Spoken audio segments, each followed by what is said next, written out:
Welcome back here to Wake Up Call with Dan Tortora on WakeUpCallDT.com, your one-stop sports shop, and on MixLR.com/WakeUpCallDT. Proud to be hanging out with you inside of the Cafe Kubal studios every Monday through Friday from 9 a.m. to 11 a.m. Eastern Time. Truly where sports meets life. You're listening on MixLR.com/WakeUpCallDT and on WakeUpCallDT.com. You're watching and listening on Facebook Live on Facebook.com/live now DT, and it is my true honor and privilege to have somebody that I don't just consider on a team that I covered, and the guys at Syracuse and beyond know this. I don't consider them interviewees and just people I talk to sometimes. I consider them friends. I consider them people that I care about. I hope they know I'm always in their corner because I am, and they mean a lot to me. And when I talk about that type of care and concern and hope for the best, when it comes to Nykeim Johnson, that's front and center for me. Number 4, now whether he was in the 80s or number 4, whatever jersey he's wearing, he knows I got his back, and I definitely appreciate him being on the show today. Nykeim Johnson's been with Syracuse for the past few seasons here, starting wide receiver. He's been a kick returner. He's been a punt returner. He's been a threat on the field no matter where he plays, and he just put on social media that he will be using his last season, a season of eligibility elsewhere, leaving Syracuse and entering the transfer portal. And this is the first interview that he is doing since making that decision. Nykeim, how are we doing today, sir? I'm doing good, man. How you doing? I'm doing well. And like I said off the air, I want to thank you for giving me the opportunity and the blessing to be the first place that you went to speak your mind after making that decision. Yeah, for sure, man. You know what I love it. So Mr. Johnson, speak with me on this. You know, you've spent your time at Syracuse, the entire time that that you've been here. Babers was the coach. We have seen different offensive coordinators and different shifting on who you kind of have to take orders from and whatnot. What have you taken away from your time at Syracuse up to this point? It definitely taught me a lot. I've learned how to fight, learned how to go through adversity. Every single day, it's a different situation. So it just taught me how to be a competitor each and every day and never give up on any situation. You know, for you to go through that adversity, and this team has had the 10-win season, but there's also been the struggles that have come around that. The 4 wins, the 5 wins this year, a 1 win, a 1-10 season. Syracuse did it back in 2005 with who is arguably the worst coach in Syracuse history, and Greg Robinson.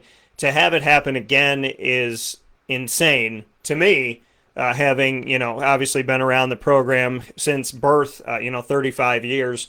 So for you, Nykeim, how have you handled that adversity, and how have you handled the tremendous adversity of a 1-10 season? Going 1-10, nobody wants to lose that many games, but it just really goes to show like how much work that a lot of people have to do and that we had to do as a team, really, that we didn't put in. There's a lot of things that in the off season we should have honed in a lot more on that we didn't. So a lot of it you can say is on us. It's not a lot. A lot of it wasn't on coaches. A lot of it was on the players. And I feel like we could have worked a lot harder to be able to put the coaches and everybody else in the program in a better situation. So, like, reflecting back on that, guys just got to get back to the drawing board and really think about what they love and what they want and why they want it and why they're doing it. So when that happens, I feel like the team is definitely going to go back to that 10-3 team and do what they have to do. Because, it's a lot of great players on that team. It's not like there are not a lot of good dudes on that team. So with that being said, I feel like those guys will be great. Speaking here inside of the Cafe Kubal studios on Wake Up Call with Dan Tortora with Nykeim Johnson this morning. Nykeim, for you, like you said, you don't put it so much on the coaches. You put it on the players this season while you went 1-10, that you guys could have worked harder. What was it that just wasn't clicking? Was it guys just not giving their all in practice? Was it people not coming in shape? Like, what would you assess to the problems that you put on the players on the team that you thought could have been better? I feel like the seniors, the upperclassmen, we could have just been a lot more accountable for a lot of things to happen. And all in all, as a team, we have to work as a team. We can't play as individuals. And I feel like sometimes at points in the season, we started to do that. So this trying to make sure that we could have stayed a team and just held everybody responsible for everything that they've done, I feel like that could have changed the entire season. But on players, that's what we didn't do. And especially as upperclassmen, we should have been a lot more, we should have stayed, like stood down on that a lot harder. So, I mean, with that being said, that's really all it was. I don't think it was anything else. It just, the focus level was there, but we could have had a lot more, though. What do you think about? I know that you said you didn't put it on, the coaching staff as much as you put it on the players, and you just talked about yourself as a senior and the seniors in general. What do you think of Coach Babers? What are your thoughts, having had him your entire time at Syracuse? We've seen him win really once, and we've seen a lot of adversity and struggle. What is your assessment of Dino Babers? To me, he's a great coach. I mean, outside of football and on the football field, he always wants you to be a better man. That's something that he preaches, and I feel like being in the program for 4 years, he's definitely made me a better man. With everything that I've been through and all the things that me and him have went through as individuals, I feel like it helped me grow. So as a person and as a coach, I think he's a great dude. I mean, sometimes it doesn't always get reflected off the score and the end result of the game, but we have the pieces, and Coach Babers, he definitely can get the job done for sure. But just everybody has to buy into the program. Like he's the head man, so a lot of the stuff is on him, but everybody else has to buy into the program. That goes down to the people that's in the cafeteria, to the administrators, academic people. That's everybody. Everybody plays a part in this program. So he's definitely a good dude to me. Nykeim, do you think that people are buying into Dino? Do you think, on the Hill, from like you said, the people in the cafeteria to in the classroom and on the coaching staff and in the administration, do you think they're buying into Dino, or is there still more work to be done on the Hill? There's always work to be done everywhere. Everybody has to do their 111th, and everybody has to do their part. So, a lot of people, we could just focus up more and be more, how could I say it, laser focused about what's going on around us. Like, if our objective is to win a national championship, then everybody has to have the national championship mindset. But if it's 10 people that has the national championship mindset and everybody else doesn't want to win, then we're all not together. We're not on the same page, and everything's just about being on the same page. So I feel like if one person and everybody else around has that same mentality, everybody's just going to feed off that energy. Like, everything out here is just about energy. And if you can pick it up and feed off of it, that'd be great. Just like momentum shifts in the game. It's been obviously an interesting road that you've had at Syracuse, from 4 wins to 10 wins to 5 to 1. And like you said, everybody's got to have the same mentality and has to get behind it. You said that your senior class could have done a better job at holding people accountable. What did you need to hold accountable? What were some of the things that you, looking back, hindsight 2020 in the year of 2020, what are some of the things you think the senior class, your senior class that you're a part of at Syracuse, should have keyed in on, whether in practice or in a game or whatever it may be? What should you guys have been focusing on and holding people accountable for? I would start with, personally for me, what I think is mindset.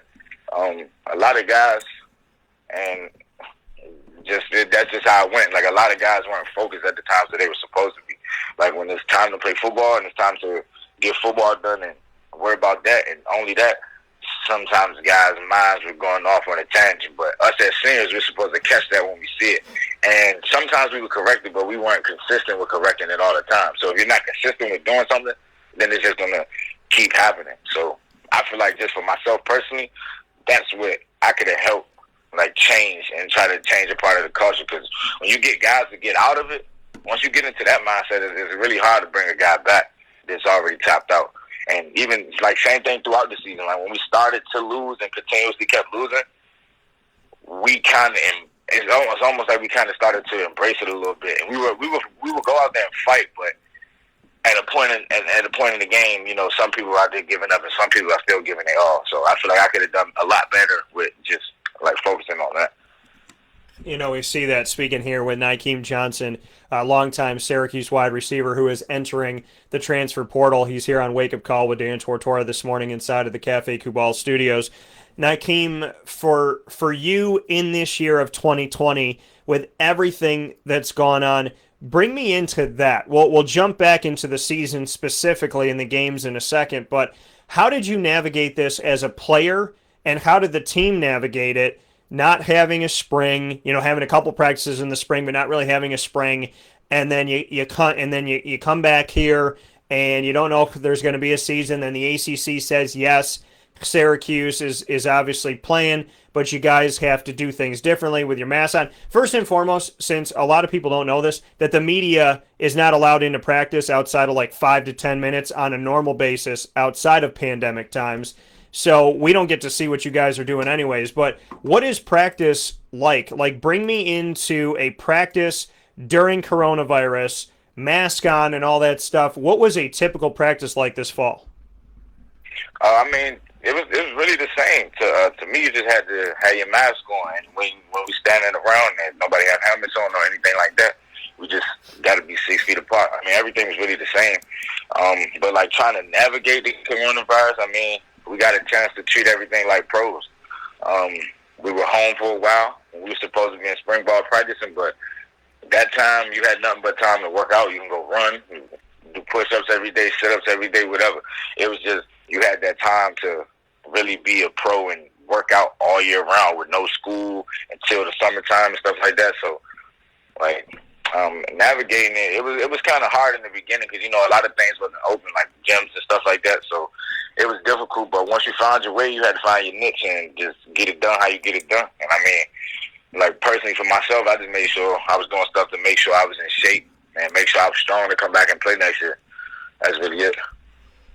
For you, Nykeim, going through all this and the craziness of it all, did you feel a lot of difference in the season? Were there? Obviously the Liberty game, I know you got asked about in the Zoom calls and whatnot that I was on. The guys got asked about Liberty because they had different protocol than the ACC had, and so the concern was, would you play a game like that? North Carolina, the first game that you guys played this season was one that kind of almost felt in limbo from the get-go. With as soon as their student body came onto campus, they had issues with coronavirus. So, what can you say about that? About doing everything you can on Syracuse's campus and within the team, but then knowing that you have to play these other teams that may not necessarily abide by the same rules, or if they're supposed to, maybe they're doing things differently. Was it ever scary to you? Was it ever concerning to you? Yeah, of course it's concerning to me because, I want to stay healthy and I want everybody else to stay around me healthy. But when it came to ball, when it was time to play, it was just time to play. All those nerves and everything. Like, if you're nervous about trying to get the virus and stuff like that, then, I feel like at that point you just shouldn't walk out on the field. So that's kind of how I approached it. These guys, everybody had protocols and stuff that they had to follow, so I just kind of put it in faith and put it in God's hand and trusted those guys were doing what they were supposed to when I stepped on the field. And luckily, it went well and I came out healthy, so I'm definitely glad about that. But that's really it. Did the myocarditis, that coming up and the reality that there could be a long-term effect from playing during Corona, contracting Corona, and what it could do to your body afterwards, has that been concerning to you? Has that kept you up at night or no? I wouldn't say it kept me up at night, but I just make sure I just stay cautious. I don't hang around a lot of people. I don't mix with new people. I just kind of try to keep the same circle and deal with the same people that I deal with all the time. Because I know that they're safe, so I'm trying to stay safe as well. So that's really just how I'm trying to operate. Wherever I go, if I'm around new people, I always have a mask on. Or I'm always washing my hands, always putting on hand sanitizer, just making sure that I'm staying clean for real. Dino said that, your team had done, so many tests, and really, he said that your numbers would hang with anybody in the country as far as keeping people healthy. Is that how it actually was? Did you guys really have, no positive tests during the season at all? What can you tell me about all that? Was it really as good as it sounded like? Yeah, it really was that good. We really stayed clean. Like, the program really stayed clean throughout the entire season. I can say that. It was shaky in the beginning in the summertime. We had a couple positives, but once guys got healed up and everything like that, we got back and we were fine. We didn't have any positive tests throughout camp or anything like that, and throughout the season. So, how do you do that with having so many players on this team? How did you guys all? I mean, it's all about. At the end of the day, it's about personal responsibility, right? I mean, they can tell you whatever they want to tell you, but you have to do it. And, you have to not be going out to parties. You have to wear your mask. You have to, practice proper social distancing. You can't be stupid about stuff. So why was your team so well behaved? Because there were other teams around the country that weren't always necessarily that behaved, I'm sure. So why did you guys all handle what you needed to handle? I mean, why did it work out here in Syracuse where it's not working out in other places? I can say because, one, we did take a big stand in the summertime against the program to make sure that the safety guidelines and everything was where it's supposed to be. I think that Syracuse, we were the reason that the protocols were the way they were for the ACC. So if we're going to act like that, we have to make sure we're doing the things in the back end to make sure we're holding up our end. Like, we can't try to force everybody else in the conference to follow these rules and follow these guidelines, but then on the flip side, we're not following those same guidelines. So I feel like with us doing that, it put us in perspective to make sure that we had to be the models and had to be the example, because we're the ones that basically came up with all the stuff. And you say you're the ones that basically came up with it. Do you feel that you, the players at Syracuse University, set the bar for the ACC? Yeah, I feel like because we held out and we kind of put the pressure on everybody in the program to really enforce it. So they had to basically show their hand and go to the NCAA about it. So what were the things you guys wanted? Now that the season's over, to clarify, when you guys sat out of practice, which you did twice, right? Yeah, something like that. I can't remember everything. Yeah. So what did you demand as players that made you sit out? If I can remember correctly, I think the main thing that we were looking for was just to make sure that we knew that we were going to be safe and everything was going to be precautions. Like, taking one test, I think that was something that we wanted to get more of. That's why we ended up testing twice or three times a week. So I think those small things like that were things that we were looking for. And to make sure everything was going to be safe, and they were going to prove to us that we were going to be safe. So when this decision was made, was it the senior class? Were you a part of that? Like, who led the charge of sitting with the team? Like, of the players, who led the charge of saying, "Hey, we're telling Dino and the staff today we're not going out there"? I mean, it was a collective thing. We decided to do some things as a team, so we just all came together to kind of get that done. But that wasn't the idea in the beginning, but it kind of went that way. And after a couple practices, you guys went back to it. Did Syracuse really respond that quickly? Did it take time for them to maybe do everything that you asked for? I mean, it seemed like it was an issue for a second, but then you're back on the practice field. So how swiftly did Syracuse move to meet your needs as players? I think they moved really fast. I mean, that's why we came back to practice. So we just wanted to make sure that they were going to get stuff done. That was really the main focus, because you know how a lot of people, and sometimes, often, players, things are being told to people that doesn't actually get done. So we had to make sure that it was actually getting done. That coming from Nykeim Johnson, Syracuse Orange wide receiver the last 4 seasons. It's entering the transfer portal for his final season of eligibility. Nykeim, before the season even got started, and some of the other guys said it, they found out right in a couple practices in the fall, that Abdul Adams and Jarvion Howard were opting out of the season. How did you handle that? How did you take that? I mean, you're on offense. They're weapons that are with you. So, I mean, how did you handle that? And were you kind of a little bit shell-shocked by it? I mean, did it really happen like that, where it was like they were playing and then it was like, oh, no, guys, we're not? How did it all go down, and how did it affect you? I mean, it kind of all went down during that whole time we were trying to figure out the health protocols and all that. So I think that's why those guys didn't want to play, because they didn't know it was too many risks, and they didn't want to take that chance, especially with themselves and their families. So that was that. So when we kind of respected those guys for the decisions that they chose to make, because I mean, you never know how COVID can affect anybody else. Like, some people have different health problems, so we didn't really look too down on the situation. Yeah, we were upset because we do need those guys, but at the end of the day, people have to make decisions that are best for themselves and best for their families. So we have to respect it as a team, and as everybody else a part of the program, we have to respect it. And for you, Nykeim, you had to, as a team, have all those protocols. You demanded more, stringent protocol and getting tested more and whatnot. And then the student body comes back to Syracuse and immediately puts everybody at risk. How concerned were you that the football team was going to do everything right, but then the student body essentially on campus could ruin it for everyone? Was the team kind of on edge, saying listen, we've done everything we're supposed to do, and now there's something out of your control? How did you handle the fact that, because there was an issue, obviously student body came back to North Carolina, came back to Notre Dame, there was a lot of positive tests and whatnot, and when they came back to Syracuse, there was a bunch of people out on campus essentially putting everybody at risk. It caused Syracuse to write a letter to the student body. How did you handle all of that? Really, they shut down on-campus classes for the most part. They had them at some point at some times of the year, but most classes were on Zoom. So with that being said, me personally, I just didn't go on campus, except for when I needed to go on campus. Other than that, I just really stayed in the house and just stayed around the football facility. I didn't go to many places around the city where I felt as though I would be in danger. And I feel like a lot of guys on the team did the same thing as well.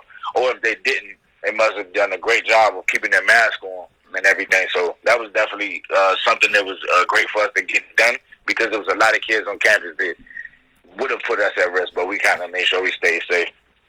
That coming from Nykeim Johnson here on Wake Up Call this morning inside of the Cafe Kubal studios. Nykeim, you decided to enter the transfer portal. You played 4 seasons, but whether you played or not this year, the NCAA was offering this a free year, a free season, an extra season of eligibility. You got the transfer portal allows you to transfer, but you don't have to sit out for that final season. So for you, kind of an awesome situation that you get to play, instead of being, a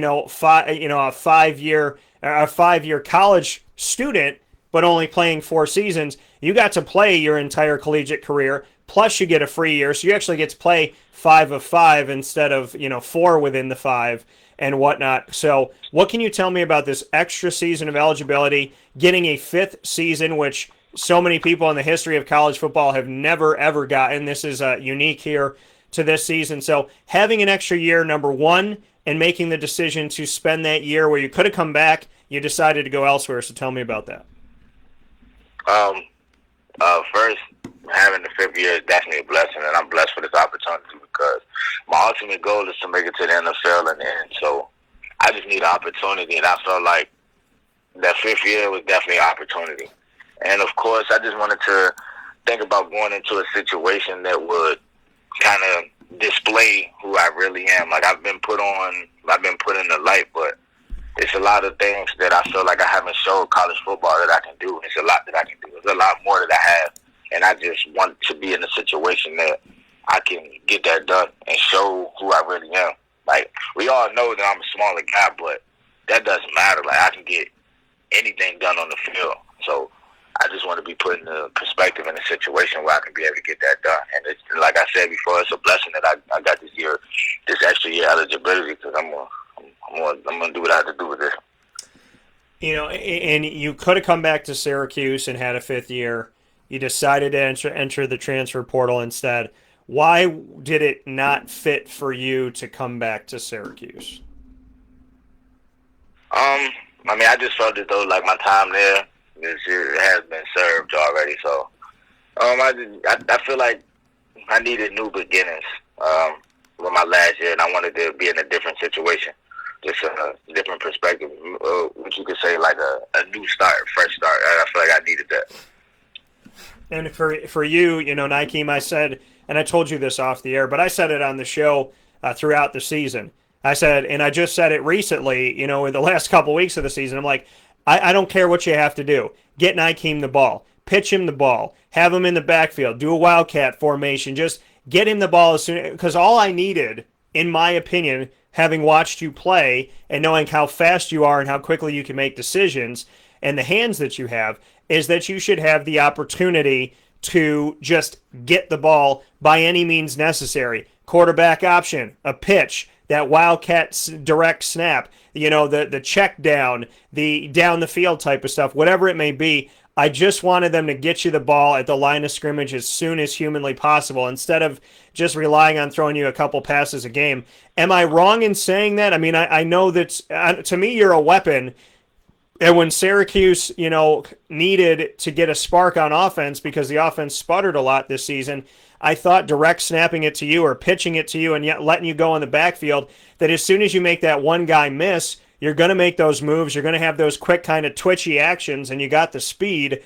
I would imagine that Syracuse would have been better served just getting the ball to you as fast as possible and then letting you go out there and attack. Am I crazy for saying that? What are your thoughts? I wouldn't say you crazy, but I wouldn't want to focus on that too much, like, personally, because, there was a lot of other factors that was going on around the team, like offensive line and stuff like that. So, all of that kind of played into a part of what happened. Of course, I would love the ball more and love to be targeted more and kind of be a part of the offense. But, maybe those factors around were the reasons that everything like that happened. So, I'm just truly blessed to be able to get what I got out of this season. I finished okay. I didn't finish where I felt like I needed to, or where I could have, or where I wanted to. But I still was productive enough. And with that being said, I'm just really take that into my next situation and just use that as motivation and just keep grinding and just keep fighting, because it's not over yet. So you ran the ball at Syracuse. You were obviously a wide receiver. They used you as a kick returner and a punt returner. Speak with me on your versatility and the fact that you just wanted to get out there. It's not on every team that you're the lead punt returner, the lead kick returner. You're also a wide receiver that's a starter, and they'll use you to run the ball. There's something to be said about how you worked yourself into a role on offense as well as on special teams. I just really put my head down to grind. That's the type of person I am. I don't get too high or too low about things. And, I have before, and I feel like that's the cause of the reason I had a decline in Syracuse is because I got too high.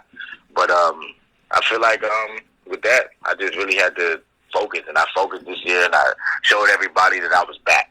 Because they thought that because I got hurt that I wasn't going to be the same. So I had to show everybody that I was still me. I can still do the same things, even more. So I just really worked hard in the entire 2020 and just trying to get where I needed to be, change my mindset, and just make sure I was focused on the vision. Everything that I had to do was just laser focused and laser sharp. And I feel like that's the way I worked myself into that role, and just really being consistent. Every day in practice, making sure I caught the kicks, caught the punts, caught the ball well, ran the ball well.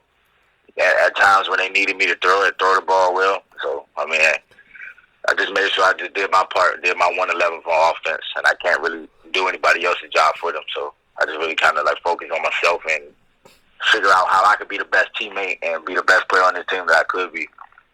Speaking here with Nykeim Johnson, a Syracuse Orange wide receiver the last 4 seasons that is entering the transfer portal and spending his 5th season of eligibility, the free year from the NCAA due to coronavirus elsewhere. Nykeim, for you talked about you can only take care of yourself, nobody else, and maybe some of the offensive line issues affected you. How frustrating has it been to be an offensive specialist, a skill player on the offense, in a situation where this season Syracuse was the worst in the country in opposition sacks? Last season, they spent time worst in the country in opposition sacks. There's obviously been a struggle on the offensive line for the last 2 seasons where Syracuse has found themselves to be the worst in the nation. How have you handled that as a skill player, knowing that if the quarterback's not protected, then obviously he can't get the ball out. If he doesn't have time to survey the field, he can't see that if you're out there open. So how have you handled all of that, and did the locker room ever get a little bit dicey because of it? I wouldn't say so. We just had to take a selfless approach when that happens. You got to understand that everybody on the team is needed for something. So if one thing can't happen to get the next person what they need, then we just have to really stay a team. That's how our team started dividing. I feel like just staying together was the biggest thing that we had to do. Of course, it was frustrating because, I mean, you want to get your job done at your position, but when it comes to the team, you can't put yourself bigger than the team. So you got to take the back seat with that, and you kind of just have to let it go. So that's really like all I did over the years with stuff like that. I mean, of course it's frustrating, but we were still operating. We still operated, I feel like, well enough. We could have done a lot more, but we operated well enough. Did it ever feel like in the locker room that there was dissension? There was, was there ever a time at your time at Syracuse or, this season specifically where you felt like you guys as a team kind of had to meet with each other and get back to ground zero, kind of find your nucleus again? Did you ever have to do that? I wouldn't say we had to do that. I mean, of course, you got your individual guys that sometimes go off on a tangent. You got to bring those guys back, but as a team, we didn't do that.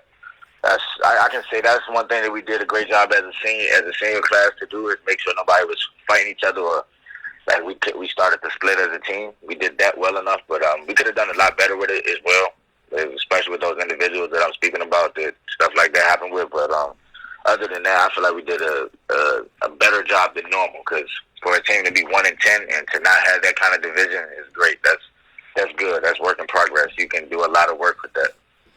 How the heck did you guys do that? I mean, how did you not kind of go after each other in a 1-10 season? I mean, because ball is what's more important. I mean, fighting your brothers is not going to help you get better at ball. I mean, sometimes you got to bring guys along, but if we bickering and going against each other, it's not going to make us want to play for each other. So just trying to make sure we play for each other at least weekly is something that we had to do. It's no question about that. Like, that has to be done. We can't divide as a team if we have a common goal. Speaking here with Nykeim Johnson. Nykeim, before I let you go, entering the transfer portal, how quickly did you make this decision? Just bring me into your process of the season ending and then you making the choice to not come back to Syracuse and enter the transfer portal. Bring me into all of the dominoes that fell essentially to make this decision. I really just kind of waited it out after the last game. Had some conversations with people that I felt like I needed to have. And it just some things weren't what I would be expecting for me to coming back next year. So that kind of forced me to make my decision really because if I have a goal to get where I got to get, it's something that has to be done. And that's just the business side of the ball. So that's really what went into my decision. I didn't make a fast decision. I kind of sat on it for a while to make sure that I was making the right one because I have a lot of loyalty for Syracuse and everything that they've done for me and my family thus far. So I definitely didn't want to take away from that and just walk away from the program. I also did feel like I had a lot of unfinished business, but with the business side and things that I feel like would be best for myself, I had to make the decision of leaving. So for you, Nykeim, when you were having those conversations and you said, that you didn't hear kind of what you needed to hear to stay, what wasn't going to go your way? What were you looking for to get to the next level that maybe wasn't here for you? I wouldn't say opportunity, but it's you can say that. I mean, I just felt like I needed a little bit more, just a little bit more, just to be featured and like that. That's what it is. So did you sit down with Dino? I mean, I don't know if you had to Zoom call or you could actually sit with him or whatnot, but did you have an exit interview with him? And if you did, how did that go? Yeah, I definitely with the agent. I mean, it went okay. I don't really want to discuss in detail what happened. They were transpired between the two, but it went okay. I feel like the conversation was needed to have that, to get everything in the air. Just from there, and I just feel so that. coming from Nykeim Johnson. Nykeim, you're breaking up a little bit. I want to make sure we get you in these last couple. We're going to talk about music here in 1 second, but I do want to speak on the transfer portal. What are you looking for? Do you have any favorites? Is there anybody out there that maybe recruited you that has been in contact? What are the hopes for the future in this final season for you? I mean, you're getting to do something that not everybody gets to do, which is to get recruited twice. So what's that like? And what can you tell me about being in the transfer portal? How has it gone so far? You know, kind of what are the happenings of your upcoming season here? I mean, I've got a lot of hits out of the transfer portal. A lot of people have been talking to me, had a lot of great conversations. But I mean, personally, I got to come with the approach of when I was being recruited, I was 17, 18 years old. Now I'm 21, about to be 22 years old. It's different conversations that I've been had. When I'm talking to a coach now, I'm more straightforward about what I'm looking for because it's a business, and not only the business, but I'm just really standing on what I mean. Because I want a staff and a school to understand who I am and what I mean. And when I say that I'm coming to a program, I'm going to give everything that I have to that program, and I want them to do the same for me. You know, so that's really what's been going on since being in the transfer portal. Talked to a lot of guys, had a lot of great conversations, and I'm just kind of still waiting out the process to see who else is going to keep talking to me. But I have some news coming up pretty soon. It's going to be out pretty soon. For you, Nykeim, what do you need to hear? When you said you're more straightforward now, you're not 17, you're going to be 22. What are you saying to these coaches? What's on the list? What are you making clear to them about this final season before you take a try for the NFL? I want to come in and be a leader. I want to come in and have the program trust me, and I want to be able to not put it only on my shoulders, but everybody around me, like this on the team as well. I want to be featured in the offense. I want to be a part of the offense. I don't want to transfer into a situation where they just bring me in because I was good in Syracuse and they need somebody to be a backup. No, I'm trying to come into a situation where they're going to let me compete for a spot to become that guy that I know that I can be.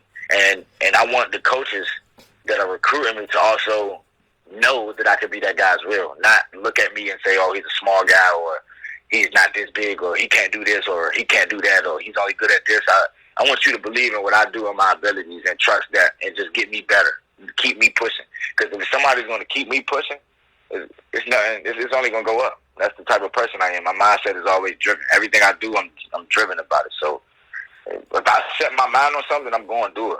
And that's just like how it is. Like what I tell myself. I was always raised like that, so it's going to always be like that. I'm telling them that I'm trying to come in and I'm trying to get it done. They want a playmaker, they're going to get a playmaker. And I'm going to come in and do what I got to do. I want them to know that. I want the coaches to feel that. Everybody feel that. Because that's all I'm about. I'm about ball, and I'm about being serious. I don't have time to waste. How do you differentiate from all the phone calls and connections, whatever you're getting? How do you differentiate the truth from the BS? How do you see the difference? I know there's got to be trust in it, obviously, and you got to try and decipher to the best of your ability, and some of that is taking a chance, but how do you, to the best of your ability, differentiate between the people that are telling you what you want to hear and the people that are telling you the truth? I mean, sometimes it goes of who it's coming from. I mean, if a head man is texting you or he's talking to you and he wants to speak with you, you know it's serious, because the head man is not the one that usually is going to take the time to speak with the recruit. He might talk to you in the back end, but if the head man is talking to you, then you know most likely it's going to be real, because he's not going to sell you anything short, because they're trying to win games and be a great program. So, it kind of goes into and the things that you say. Like you have to ask specific questions. Where do you see me fitting in your system? What do you think I will be like working with this guy? How do you think the OC, like the conversations and the relationship will be between me and the OC? Like you have to have those type of questions ready for these coaches, and having those questions ready, it kind of puts them in a position where it's like they can only give you the real answer, and you'll be able to tell. And it's like having a conversation with anybody face to face. You should be able to know that if they're telling you what's true, what's real, and what's not. And I mean, coming from where I come from, I can see a lot of that. So I'm gonna ask you a straightforward question. If you can't give me a straightforward answer, or your answer seems as though you're trying to walk around something, then I already know that you're not fully invested in what I'm asking you. So I wouldn't even put myself in situations. So I just kind of just make sure I not ask those hard questions, but ask questions that most people wouldn't ask. You have to be direct to get what you want, honestly.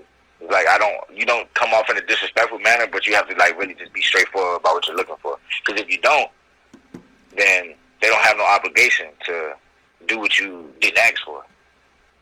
Yeah, and I agree wholeheartedly with everything you're saying, Nykeim. How important is it for you to go to a school that has a quarterback that is already kind of taken that job and honed that job, whether they took it this past year or they've had it for a couple seasons? How important is it for you as a wide receiver with one season to go before trying for the NFL? How important, how vital is it that you go to a situation with a quarterback that is already firmly planted there? There's no quarterback controversy. There's just one guy, and that's the guy. Oh, yeah, I mean, that's important. I mean, that's important, but I'm just really trying to get into a situation. It doesn't matter for me. You can have a linebacker or quarterback. As long as he believes in throwing me the ball, I catch the ball. So that it matters, but at the same time, like I have a go-getter mindset that I get it out the mud no matter what the situation is. But of course, like walking into a situation with a quarterback that's already been there, he knows the system, the fans love him, the program love him. That's great because he's definitely gonna have the outright most confidence, and he should be able to gain confidence in me when I come in and start working with him. So yeah, that's definitely important. I've been paying attention a lot to that, looking into situations that have quarterbacks or quarterbacks that are going to be coming in, and I just kind of made that like really a main priority. For you played with many different quarterbacks at Syracuse. You played with Eric Dungy, Tommy DeVito, as well as Jacoby and Morgan, Rex Culpepper have all started for the team at a certain point. What are you taking away from the fact that you have played with 4 different starting quarterbacks? What I take away from that is that, I mean, if I can do that, I can do anything. Because, I mean, all those guys throw the ball differently. They all have their own style of quarterback. So I had to get used to and adjusted to what each of them guys are strong at and what they're comfortable at doing. So being able to do that, I think, has set me up for any situation to be successful, really. Because everybody was different. You know, some guys are more experienced, some guys are less experienced. Some guys can throw the ball deeper when I'm running for a deep ball, and some people throw it right on me. So I mean, it definitely was a difference. It was a difference. It was a big challenge, but I mean, we all got it done. That coming from Nykeim Johnson here on Wake Up Call with Dan Tortora inside the Cafe Kubal Studios. His first interview since making the decision to enter the transfer portal. Nykeim, lastly and most importantly, music. Let's talk about your lyricist ways. You've sent some of your music my way. I want to talk about the music. I want to talk about where it's at. You know, I'm excited and I'm interested in if you and I can collaborate on something.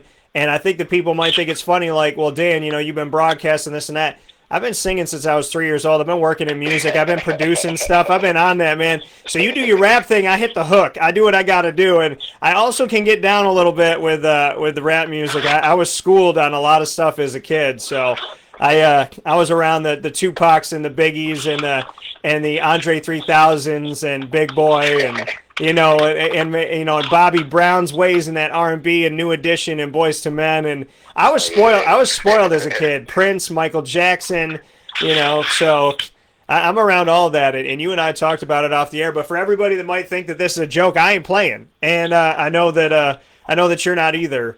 So tell everybody about your music and what you're excited about. I mean, my music really just tells my story. I mean, I haven't really put a lot of music out because I kind of been working on a project, and I wanted to make sure that when I put this piece out, that a lot of people understand who I am and what I'm trying to get done. So I got some things coming. I got a song out right now on Apple Music called Hard Times. But I got some more music coming out, and I just really want to tell my story and paint my picture of who I am and what I'm trying to do and what I want to accomplish and where I'm going in life. And I feel like that's what I want people to have an open mindset to when my music is on and when they're listening to me to figure out who I am. Because I know I don't do a lot on social media, so I know a lot of people may not know who I am and what I'm trying to get done. So that's my outlet. That's my way to talk about it. I want to use my music as a way to talk about that. Yeah, and I'm excited about it. How can everybody get Hard Times? How do they get it? Oh, it's on Apple Music. You can type in No Questions, N-O, capital Q-U-E-S-T-I-O-N-Z, and then dash Hard Times. No questions together, Hard Times. And so definitely I hope everybody goes out there and checks it out. This is the man that told me a couple years ago the Carter 3 is the best ever of Wayne. You know, somebody told me the Carter 4. I got a little Carter 4. You don't like the Carter 5. We all know you don't like the Carter 5, but, you know, is Wayne the best lyricist out there currently in the mainstream? Is it Kendrick Lamar? Is it somebody else? What are your thoughts? I'm a Wayne fan. I've been a Wayne fan since I was young, so I'm always going to have my loyalty and my love right there for Wayne, regardless. That's just, I feel like that's who I kind of model myself after. Like he's a real talented and articulate dude, so I kind of use that. And I got a different type of voice. Like I have a real deep voice, but I can also like it's kind of like it has a melodic tone to it a little bit. So I kind of use that, and that's what really makes me different. And that's what made him different. He had a different voice, and couldn't nobody compete with what he was saying. And I feel like that's me too. Well, all I'm excited about, Nykeim, is when you and I get to have these music conversations. I send you a hook, you send me a beat. You say, like, I want to get into some of this stuff. I talked to Prince Tyson Gully, who played at SU as well. You know, he's doing his stuff out on the West Coast. Nykeim, there's something to be said about this. You know, from friends on and off the field to some music and whatnot. And I know, I mean, I told you, not only did I listen to what you sent me, but I sent it off to one of my buddies, and I was like, man, I was sitting at my kitchen table and I'm bopping my head and I'm going, yeah, I can hear this on the radio. Like, I mean, and I'm not saying that because we're friends. Like, I respect the world of music. I think that it is such a unique. There's no substitute to how music reaches the soul and how it kind of moves people. So, you know, I'm excited about what you got coming out. I'm excited about talking about it. And I want you to know that the Carter 5's got a couple good songs on it. It's got a couple. Got a couple, bro. But, you know, beyond all that, I hope you had a Merry Christmas. I hope you have a Happy New Year. I mean, you and I will be in touch. And when you make that decision, I would like to think that you'll let me know what's going to happen and where you're going to be heading. Because I'm going to be a fan of wherever Nykeim Johnson ends up going. So I appreciate you. I respect you. I'm very honored that you let me do this interview as the first one, and I look forward to everything that is to come musically, on the field, off the field, and more than anything else, I hope that you just keep being the awesome person you are and that you and your family stay safe and stay well. Yes, sir, but I appreciate that, man. Thank you for having me on. All right, Thank you, Syracuse. I'll be looking to talk with you soon, and make sure when that decision comes, you shoot me a text, you let a brother know. I don't care if it's 3 o'clock in the morning, so... All right. I got you, man. Yes, sir. I got you. All right. Well, as always, I respect you and I appreciate you, Nykeim. I'll talk to you soon.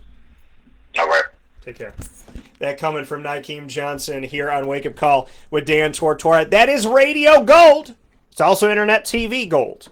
Why I say that? Because Nykeim is somebody that I really believe in, I really appreciate, and I'm very happy to have him here on the broadcast as always. So, and apparently... my mom just heard what we were talking about here, and she listened to his song already. That's pretty cool. So, very, very excited to have Nykeim Johnson here on the broadcast. Happy to know him. Happy to have him on the show. Happy that he played all 4 years at Syracuse. Happy he's got another year. Happy he's using it. Happy and hopeful for the NFL for him. And more than honored that he allowed me to be the first interview since making that decision. I mean, it means a lot, and it goes a long way. So thank you to Nykeim for that. Cannot wait for everything that is to come. And this interview is incredible because I just love being a part of somebody's future that I believe is going places. So with that being positive and great places. So with that being said, we'll take a step aside for a fast break. When we come back, we'll wrap up today's show, get you ready for the rest of the week.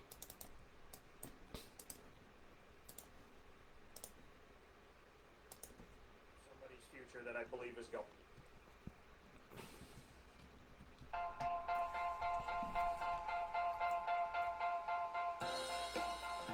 Cafe Cabal Mobile Cafe brings the cafe experience to you. We'll roll out to your neighborhood or office, ready to serve our locally crafted espresso bar to our loyal patrons. Inquire at cafecabal.com. Cafe Cabal, coffee for the soul.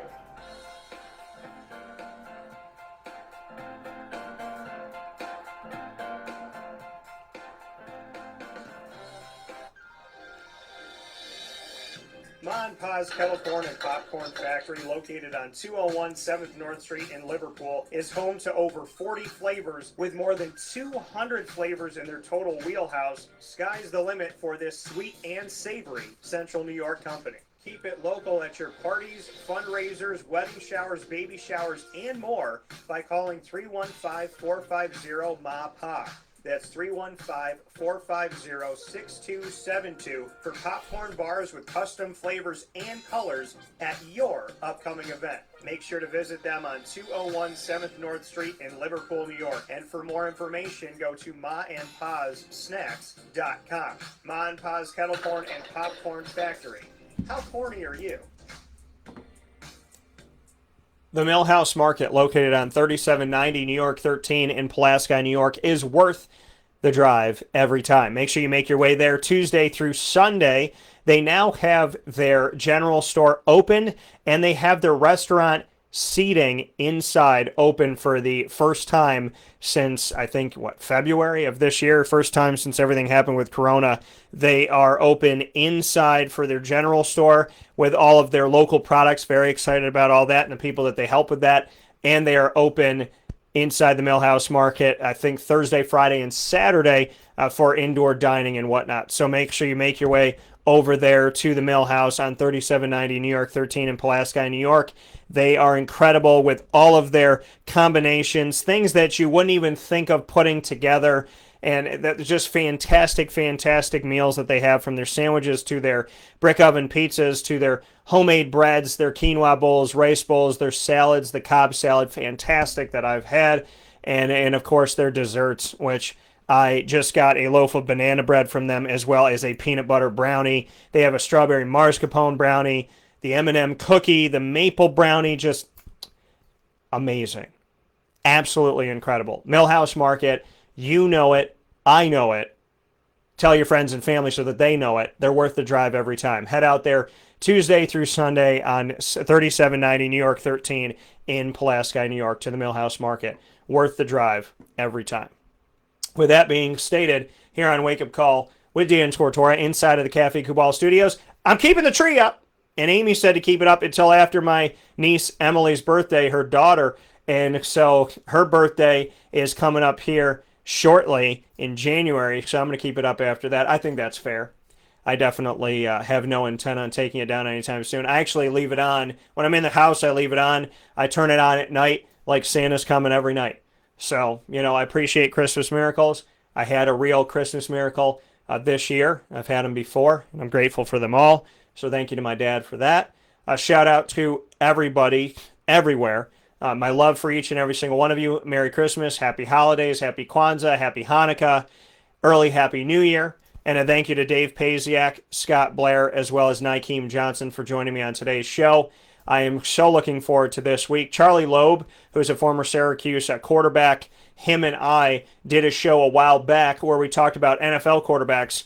And as we spoke about the NFL quarterbacks, he broke down their mechanics and kind of who they are as a player while you watched video of them on the Facebook Live feed on facebook.com/livenowdt. We're going to do that tomorrow on Tuesday, December 29th, but we're going to do it with quarterbacks in college football. The Trevor Lawrences, the Kyle Trask, the Mac Joneses, the Dylan Gabriels, and so on and so forth. So we're going to have a really awesome time, but we're going to do it with the college quarterbacks on tomorrow's broadcast. The ingredients to success are coming up. Fantasy Football Power Hour, of course, with Mike Sofka, brought to you by the Wildcat Sports Pub.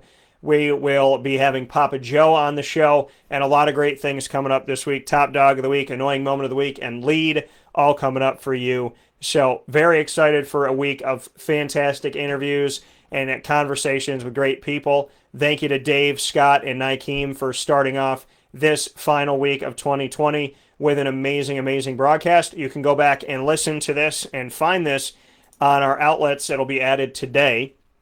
You will be able to listen to this episode of Wake Up Call as well as so many more by searching Wake Up Call with Dan Tortora on Stitcher, TuneIn, Podbean, iHeartRadio, Spotify, MixLR, iTunes, and Apple Podcasts. And of course, you'll find the video on youtube.com/WakeUpCallDT. And you're listening and watching Wake Up Call live every Monday through Friday from 9 a.m. to 11 a.m. Eastern Time, if not longer, on Facebook.com/LiveNowDT and on MixLR.com/WakeUpCallDT. And we want to thank our proud partners in the community for sticking out 2020 with us and being by our side, being by my side.